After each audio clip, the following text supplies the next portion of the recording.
Hello, isang magandang araw po para sa lahat ng ating mga legit Davercards.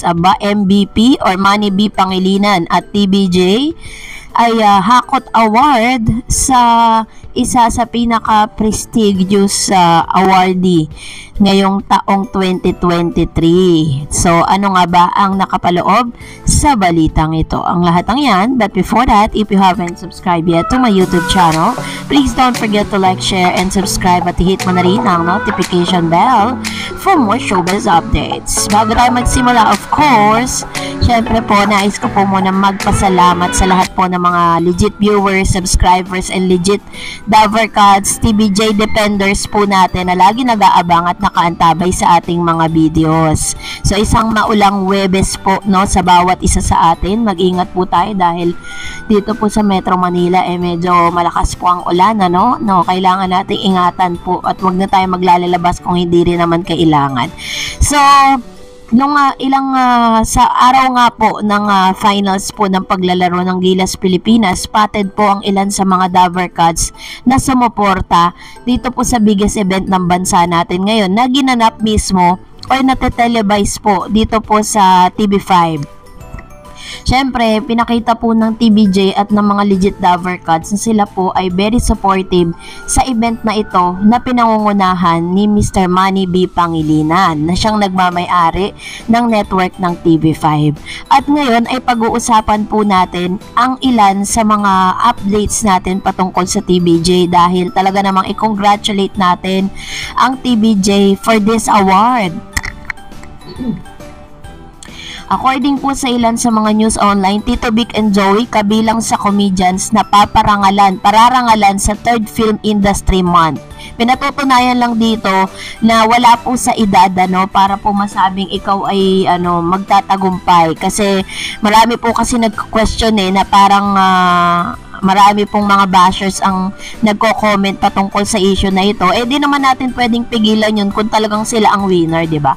Sina Tito Soto, Vic Soto at Joey De Leon ang tatlo pang iconic comedians na pagpupugayan sa closing ceremony ng 3rd Philippine Film Industry Month or PFIM sa September last 2023. Tuloy pa rin ang tawanan ang tema ng month-long celebration ng 3rd PFIM sa MediaCon last August 17 sa Relish Restaurant SCT Limbaga Street, Quezon City. Inahayag ni na Film Development Council of the Philippines FDCP Chairman Tirso Cruz III at Direk Jose Javier Reyes, Technical Consultant ng FDCP ang mga kabilang sa paparangalan. Ang mga ito ay sina Dolphy, si Vice Ganda, Michael B, I de las Alas, Eugene Domingo. Yan po yung ilan sa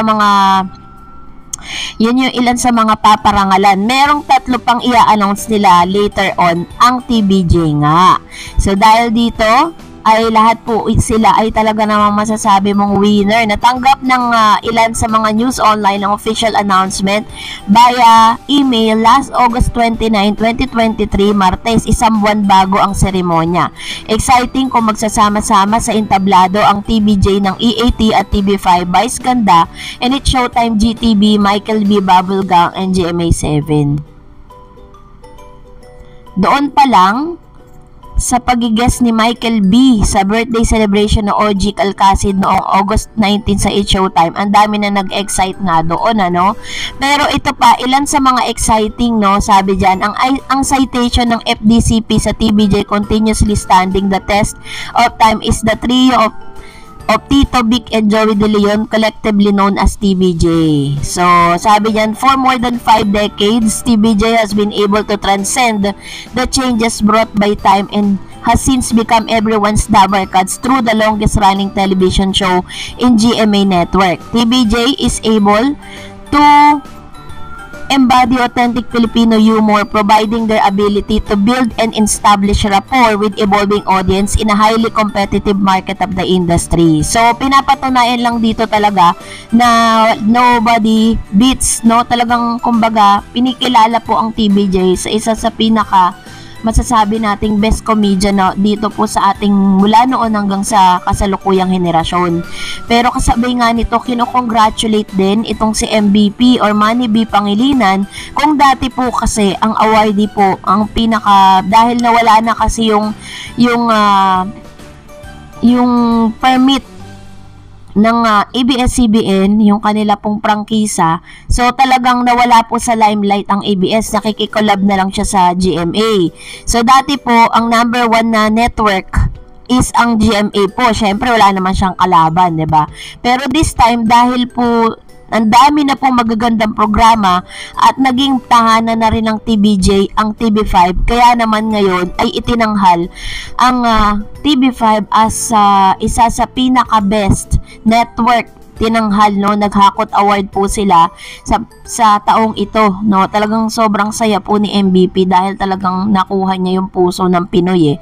Karamihan kasi sa mga talagang Pilipino sumunod po dun sa kung saan naroroon ng TVJ. Kaya naman sobrang blessed itong si MVP na ginawa na pong tahanan ng TVJ ang kanyang network. Kaya congratulations sa TVJ and Mr. Manny B. Pangilinan dahil sila po yung pinaka top network of the year. So ngayon naman mag-react tayo sa ilan sa mga komento po ninyo patungkol sa last update po natin, kung saan ay nag-react nga ang ilan sa mga mga viewers and legit Davercats, no, dahil po dun sa updates na yon. So magre-react lang tayo at ibibigay natin ang ating opinion patungkol sa updates na yon. So unahin po natin si Nathan Wayden De Vera. Sabi niya, papansin lang yung Tape Incorporated, wala kasing may interest sa kanila. Gimmick pa more para mapansin mga tolongges. Ayan. So medyo galit siya doon, no. Kasi nga 'di ba parang sinasabi nila, lalo na po yung title na Davercat, sinasabi nila na kanila daw yun. Yung pong tawagan na Davercat. So, pati yun gusto nilang kunin sa TVJ. Grabe sila. Sabi ni Mars Cardenio 8460, wala talagang originality, Tape Bulaga. Kaya gusto lahat sa kanila. TVJ Original 8 Bulaga, di pa talaga magigising ang Tape Incorporated. Ayun. So, dahil sa issue na yan, sobrang tagal na rin, diba? Siguro para sa akin, kung hindi man nila makuha yung trademark na yun, kanila na yun, mag-create sila ng bagong history. Dahil hanggang sa ngayon, sila naman po talaga yung sinusuportahan ng mas nakakarami. So, sabi naman ni Aurora Tandok, Ma'am Shi Aurora Tandok, di ba kayo naman ang may gustong alisin ng TVJ sa show dahil gusto nyo rin ng revamp? Umalis na sila pero bakit wala pa rin kayong kasiyahan? Kasi nga dahil sa pag-alis nila nalugi kayo. Patunay na sikat pa sila, kabaligtaran ng inaakala nyo na laos na ang trio. Ngayon, magising kayo sa katotohanan na di na maibabalik ang good old days. Patuloy kayong malulugi dahil wala kayong kasiyahan. Lahat na lang ng gusto nyong angkinin, kahit salitang Davercats inaangkin nyo. Sobra na kayo sa pagkagahaman. May naghihintay sa inyo, alam nyo yan. Karma is on your way. Ayun. So ito naman po ang komento ni Ma'am Shi Aurora Tandok patungkol dito, no? Kasi talaga naman nakakagalit lang na nasa inyo na nga 'di ba? Nasa inyo na nga po yung yung trademark, 'di ba? Lahat kinuha nyo na, pati yung ilan sa mga segment na naisip ng Master Henyo at ni Miss Jenny Perry, yung isa sa mga creative staff or creative manager at isa sa mga nagmamanage at gumagawa ng iba't ibang magagandang segment. Tapos ngayon, pati po yung salitang Davercats, gusto nilang angkinin, no? Ano bang meron? Bakit hindi sila makapag-isip ng bago nilang tawagan, no? Talagang parang nang iinis na lang sila. Sabi ni Lipster or Ma'am Shi Lipster Fernandez, IPO, hanggang kailan nyo aaprobahan ang hiling ni Joey na maghihintay ba? Maghihintay ba ang taong bayan ng 10 years bago ma-approve? Maya naman kayo. Pebrero pa si Joey, patapos na Agosto, kailan pa magunaw? Kailan pag nagunaw na ang mundo? Ayun. So, ito naman medyo naiinip na po si Ma'am Shi Lipster Fernandez.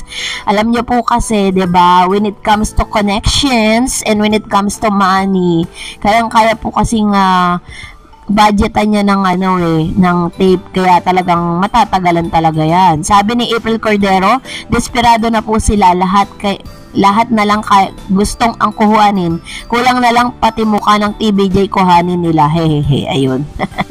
Totoo naman, 'di ba? Parang lahat na lang gusto nila. Sige, lahat po ng meron po. Kasi nakikita nilang umaalagwa talaga at number 1 lagi ang EAT. Kaya talagang gumagawa sila ng paraan para at least mapansin sila ng publiko. Ay nako.